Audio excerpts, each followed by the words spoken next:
ఈ వాక్యాన్ని వీక్షిస్తున్న సహోదరులందరికీ క్రీస్తు పేరట వందనములు. ఈరోజు వాక్యం ద్వారా దేవుడు మనతో చెబుతున్న మాట: అబద్ధములను ఆలకించు రాజునకు ఉద్యోగస్తులందరూ దుష్టులుగా నుందురు.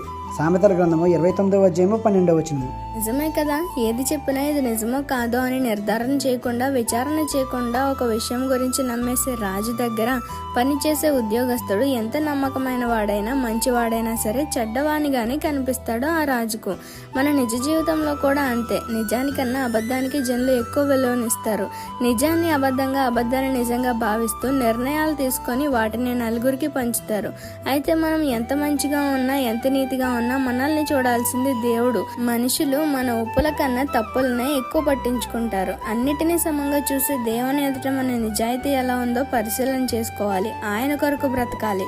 ఈ చిన్న సువార్త పరిచర్యలో మీ సహోదరులు. God bless you. ఆమెన్.